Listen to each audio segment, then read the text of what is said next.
Hey everybody, it's Karen Bentley here. Thanks so much for finding your way to my channel. Hey, today I have something really exciting to share with you. It's a three-fer, 3 book reviews in one session. And the reason I'm doing 3 at once is because these books all have Addiction Recovery Workbook terminology in their title. Is it the same book? And all the authors are young, attractive women who specialize in dependencies and substance abuse and anxiety disorders. Is it the same person or are they different? So what we're going to do is this. First, I'm going to introduce each book and each author to you, just a quick intro, the Amazon stats and who the author is. Then I'm going to give you a generic overview of what's the same about these books and my general gripes and likes. And then I'm going to take 4 or so minutes on each book individually and explain how they're different. And again, my quick likes and gripes. And then at the end, I give you my big reveal, which one I like the best, which one I like the worst. So stick around. Are you ready? We have a lot to cover, so I don't want to waste any time here. First book is the Addiction Recovery Workbook. This is the title. These are the words that everybody uses. It's very confusing because the titling is so similar. The subtitle is Essential Skills to Overcome Any Addiction and Prevent Relapse. And this is by Linda Hill. The thing you need to know is that there's 2 Linda Hills. One Linda Hill is a business expert. She's out of Harvard. That's not this Linda Hill. This Linda Hill is a life coach and a certified rehab counselor, and she's out of Poughkeepsie, my old hometown. So 2 Linda Hills and several addiction recovery workbooks, and this is hers. Let me give you the Amazon stats on this one. Published, it's the newest one, February 2023.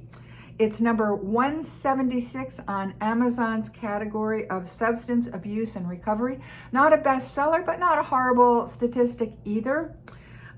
It's $14.97 on Amazon, and I did root around and check on thrift books and places like that. You can't really find it much cheaper. It's a steady value, and it's rated 4.1 on Amazon, and I will explain to you in a quick minute why it has that rating. So that is the first book.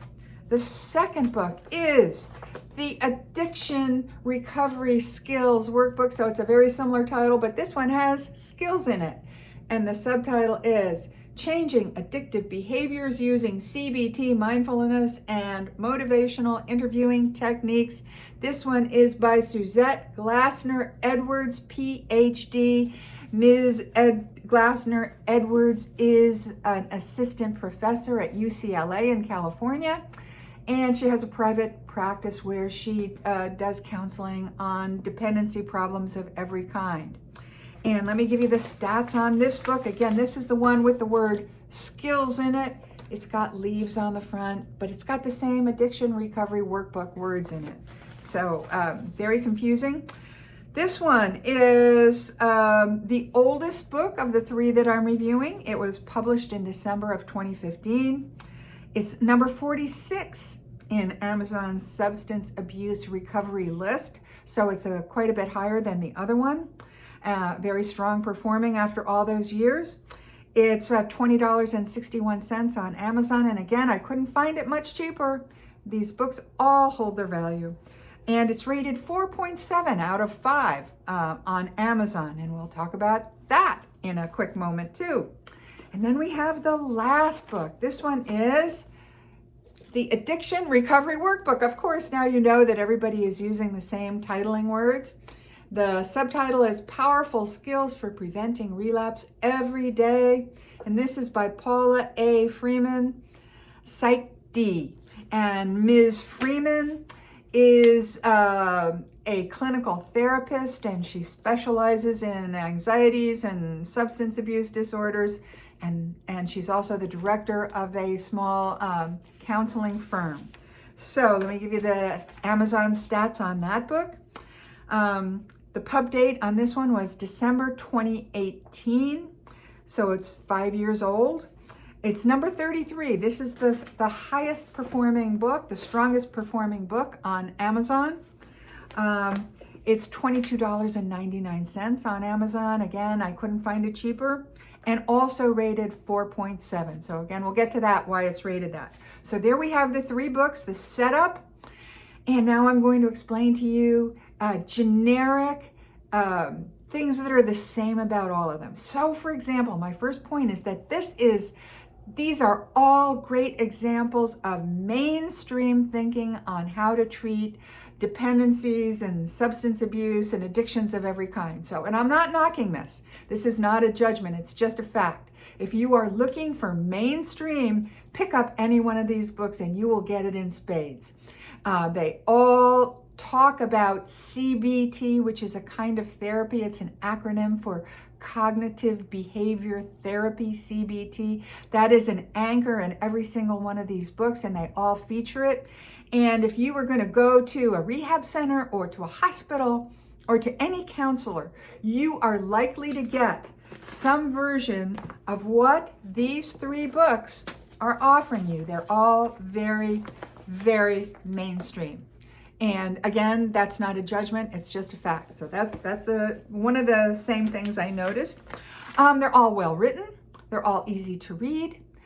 Even though a lot of what I read, and this may not apply to you because I do a lot of reading, especially in this category, but a lot of what I read is a rehash of same old that I've read before.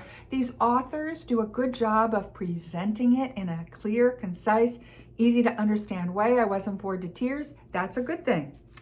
They all embrace addiction as a progressive disease, which is characterized by progressive loss of control, less and less control over the behavior. Let's see. They all are written by people who have studied dependencies but haven't experienced them. So this may not be important to you. You may not really care if the person has recovered from a dependency or if it's just an expert in studying dependencies. That's a decision you have to make on your own. That's an opinion I'm going to keep to myself.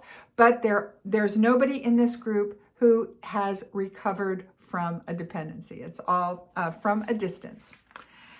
Let's see. Well, things that kind of griped me in a mild way. Of all these 3 books, not one of them asked the reader to make the intention to stop, to make the decision to stop. And don't forget, your decision is where you get your power. All power comes from a decision. And these books just assume that you're making that decision. They don't ask you to do it. I thought that was a little bit of a hole. And that, it's really important to formalize the decision process and to make an intention statement and to be very deliberate and purposeful about what you're doing here. Also, none of these books made self-love a priority, a cornerstone. It's just not there. And self-love is the answer to every problem, including any kind of dependency. So, if you're looking for a big dose of self-love, you're not going to get it in these books. They get it around the corners. There's a little bit here on self-esteem and a little bit there on what to do if you stumble across a toxic relationship. But self-love isn't the cornerstone. So I thought that was a place where there is a tiny hole as well. And the other thing that I had a mild gripe about is that there's no overriding strategy in any of them. This is the basic guiding principle you need to follow, and there's no daily plan. How do you pull this all together and do it on your own and make sense of it? And, how does your day work? So I really thought those were generic comments that apply across the board to every single book. And lastly, as I said, these are all well-written books. They all offer something to the reader. There wasn't any book in here that I would say was just not worth your time whatsoever, but not one of them set my heart on fire. Not one of them inspired me. Not one of them gave me can-do energy. And that's what I'm looking for. That's what makes a book a 5 for me, when it fills me with that kind of inspiration. So I didn't get that from any of them, but they're still decent. They have something to offer. And now let's get into what each one does. So, okay, book number 1. We're going to start with Ms. Hill's book. This is the Addiction Recovery Workbook. This is the newest one. This is the one rated 4.1 on Amazon. If I was rating it, I would give it a 2.5. And there's one really big reason I would do that. It's because of this word here, Workbook. My expectation as a potential reader and as a buyer of this book is that I'm getting a workbook. I'm getting something with how-to lessons. I'm getting a guide so I can do it myself. This is not a workbook. It is not a guide. It is not a how-to. And so this title misleads the potential reader. And because of that, I would give it a very low rating. That said, this book is very well written. It's short and it gives you a great overview of recovery therapies and relapse prevention therapies. And if this author had retitled this, everything you need to know about addiction and recovery, I would have given it a much higher score. But it is not a workbook. So if you're looking for that how-to guide, don't pick this one up. If you're looking for a quick, easy read on what addiction and recovery is about and what to expect if you walk into any mainstream resource, this might fill the bill for you. There's a couple things that I really liked best about this particular little book. One is that she does a great explanation of CBT. As you recall, CBT is cognitive behavior therapy. This is the therapy that dominates all three of these books. It's the anchor that dominates the therapeutic method that's used in all three books.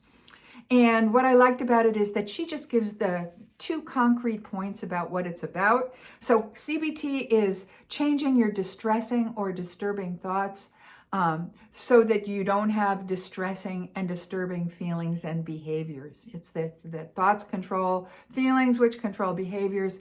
And if you change the thought, you'll get a different result. So that's what CBT is about. And here's what she talks about specifically. She recommends using the SMART goal setting program. SMART is an acronym, SMART, specific, M, measurable, A, attainable, R, relevant, and T, time-based. She also recommends following the 5 problem-solving steps where you ID the problem, list the possible solutions, evaluate the possibilities, choose the best one, implement. I liked all that. And she says that using CBT alone, most clients see improvements in 5 to 20 sessions.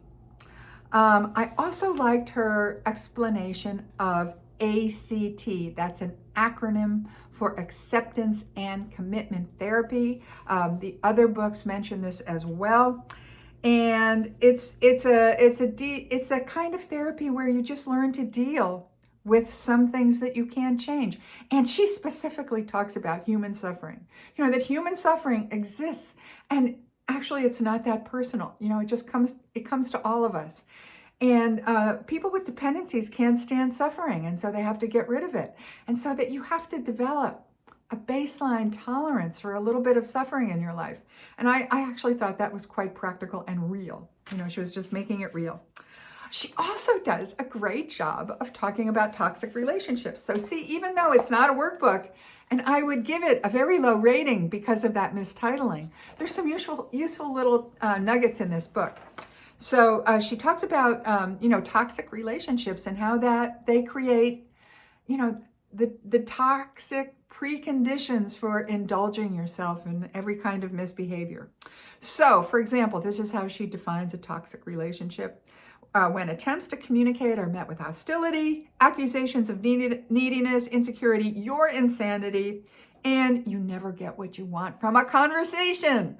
Also, the other person puts in no effort, no support. It's always about the other person. And Linda Hill suggests that if you're in a toxic relationship, you need to do what's best for yourself and consider leaving it. So I really like that. So, that's the deal on this little book. The second book is the Addiction Recovery Skills Workbook. This is the only one with the word skills in it. This is by Suzette Glasner-Edwards, PhD, the lady from UCLA. And in general, my biggest gripe about this book is look at the size of it. Look at the size of it. And, she recommends starting at the cover and ending at the cover. And there's a lot in there. And my biggest gripe is that it's just too much and too convoluted for the average do-it-yourselfer. Even though this is contrary to what the author recommends, you might consider using it like you use a cookbook, where you pick and choose certain recipes or sections and work on it like that. You have to decide for yourself how you want to handle it. But in my opinion, it's just a lot to absorb on your own. I can see why you would need a counselor. Let's see, what else do I like about it?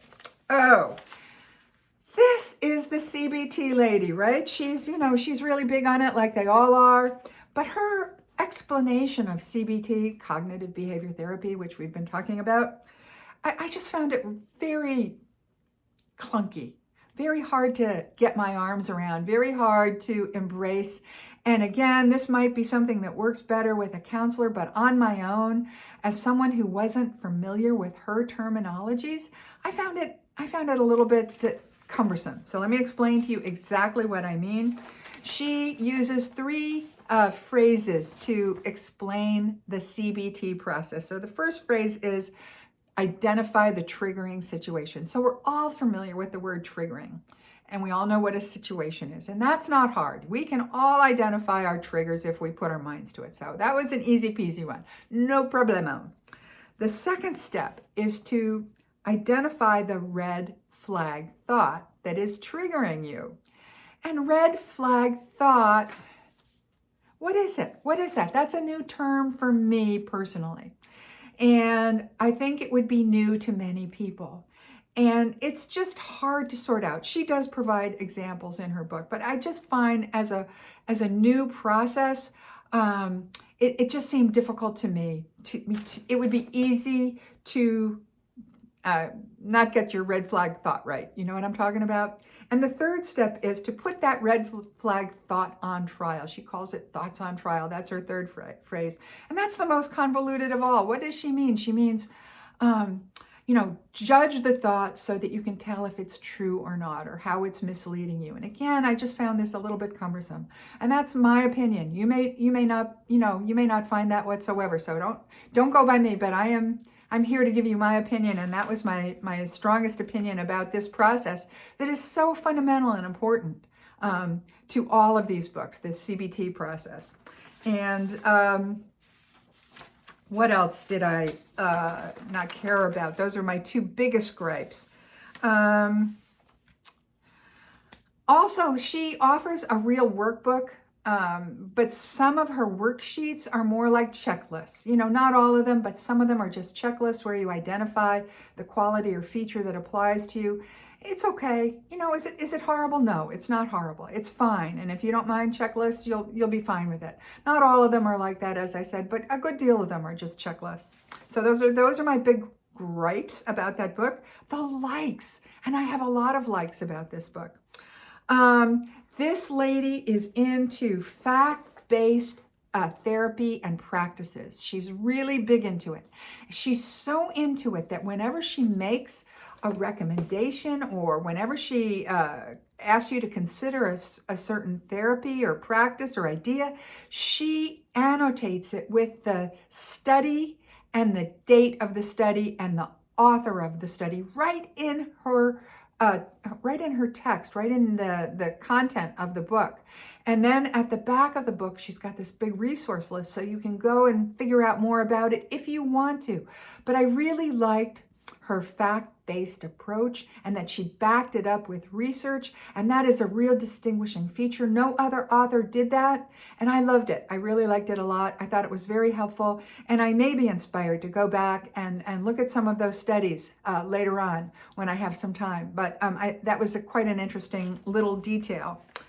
I also liked that she gave concrete information about how to pick a therapist or a treatment program or a rehab center or whatever it is that you're considering. And these are the tips that she gave. Number one is it's supported by scientific studies. And of course, being the science lady, she would bring that up. Number two, what behavioral therapies do you use? And as we've already discussed, is it CBT? Is it ACT? Is it motivational? Is it mindfulness? What are they recommending? What are they going to give you for your time and money? And Do they give medications to supplement treatments or to deal with symptoms? Are meds involved? And what full range of services are offered? You know, what can you expect? Is it just going to be talk therapy? What are you going to get for this? Are they going to give you a lesson in meditation? You go to group? What's involved? So that you should have a clear picture of what you're getting. And what can you hope to get from the therapy, and when can you expect to see a result? I love that. Love. Thought it was worth the price of a book just to get that. Also, she's being very big on science. She does a whole lot on brain changes. You know, they all talk about what addiction is about. They all embrace the medical model of addiction, you know, where it is a progressive loss of control over behavior. And she talks about this I thought was quite helpful, dopamine. When you first get interested in a substance or a behavior, your brain releases an overload of dopamine, and dopamine is that hormone or chemical that makes you feel happy.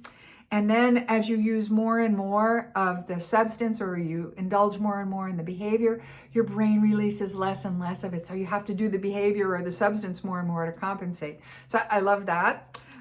She talks about glutamate, having memory and cognitive impact on your brain. She talks about changes to the frontal lobe and your inability to deal with impulses. She talks about changes to the adrenal system. So if you're interested in the science behind addiction, this is the book for you. This is the book for you, because she does a great job of talking about the science.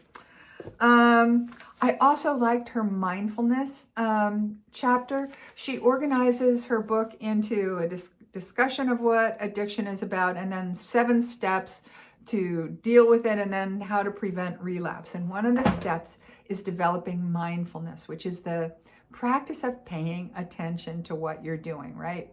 And that mindfulness has been shown to help with reducing dependencies on substances or certain behaviors. So she recommends the SOBER technique, SOBER. It's another acronym, SOBER. S, stop. O, observe. B, breathe. E, expand awareness. R, respond mindfully. So, you know, there's some good stuff in this book too. And I got a lot out of it, but I got one more to review, and let's see what's different about this one. So we've got another Addiction Recovery Workbook. This is the one by Paula Friedman. And let's see. Let's start with my gripes. Okay, this is the same gripe as I had with the other one. Look at the size of this thing. Look. This is another author who says start at the front cover, end at the back. Go through it like a train. You know, it just seems to me to be a lot. It's not broken down into a daily plan. There's no overriding strategy. That is my biggest gripe, and perhaps my only gripe with this book. It's just an awful lot for an individual to absorb on his or her own. Things I loved about this book. It's the best workbook. Ms. Friedman does an excellent job of having thought-provoking worksheets and questionnaires. I really, really liked the thought and detail that she put into her worksheets. It was the best. I thought her organization of the material was the best. So she, like everybody, she starts on understanding addiction. You know, they all sort of do that. But then she had her second section was developing coping skills, and we all need coping skills, right? And she breaks it down into thoughts, emotions, relationships, high-risk situations, and then preventing relapse. And if I didn't mention it, they all have a section on preventing relapse. So that's in everybody's. But I loved her really practical ideas. In addition to the organization and the worksheets, she just offered very practical ideas. Let me just give you an example of one really practical idea. So when a craving occurs or an impulse occurs, what do? You go set the timer for 20 minutes and you wait it out, or you do something to distract yourself for that 20 minutes. And why? Because most impulses pass in 15 minutes or less. So I just love that. Set the timer. You can use your watch, your phone. You know, you don't need to go to the kitchen stove and set it. It was pretty easy, and it just makes a lot of sense. She had another one too for if you're feeling overwhelmed by your emotions. She uses this technique called the 5-4-3-2-1 technique. So once you feel yourself overwhelmed, you calm yourself down and distract yourself by naming 5 things you can hear and 5 things you can see. And then 4 things you can hear and 4 things you can see, but they have to be different. And then 3 things you can hear and 3 things you can see, and so on. By the time you get done with that routine, you're in a different state of mind. And I mean, I just thought it was practical. I loved it. She also recommends a coping card, where you write out ahead of time 1, 2, 3 things you're going to do to cope with difficult situations when they come up, and you put it in your pocket or your purse and you whip it out, and then you've got something that's relevant to you in particular. The other thing that I loved about this book was she has a lesson on kindness to self, and the exercise is to list the thing about yourself that's most cringeworthy, the quality about yourself that's most cringeworthy. And then to imagine that another person had that same quality, and what would you say to them? And I thought it was so kind, and I loved it a lot. I thought that was really one of the closest exercises to self-love, and I'm kind of obsessed about self-love, and so I loved that, and it was great. So if I was going to rate these books, as you already know, I would rate this one 2.5 because of the bad titling, but it has decent content if you just want to know about addiction therapies and relapse therapies. I would rate this one, 3.75. And why? I didn't love it. There's nothing bad about it. It would be useful to many people. She's very science-based if that's important to you. This is the book for you. I would probably rate it 3.75. And this book, I would rate a good 4 to 4.25. And why? Because she has the best organization, the best worksheets, the best practical ideas. And she had that exercise about love that I loved. And so that's why I would rate this book, Addiction Recovery Workbook by Paula Friedman, as my fave. I hope that helped you out. If you like this format of comparing books, let me know. Leave me a comment below, and I'll do it again with some other kinds of books that are very similar. And if you're looking for a non-mainstream solution for any dependency or any healing condition that you're dealing with, please consider The Warrior's Way. The Warrior's Way is self-love based. It is about the accumulation of personal power. It is about having a big vision for yourself, a big vision that you can walk towards in your glory. And it is about not dwelling on the problem and doing all these therapeutic things. It is about making your daily life count and filling it with activities that you can observe and measure. And it is just a life-changing, really uplifting, really useful program. So check out The Warrior's Way on my website, karenbentley.com. And you know the drill. Smash that like button and sub to my channel. And if you know Oprah, please ask her to call me. And come back. I really can't wait to be with you again. And bye for now. Mwah! Bye.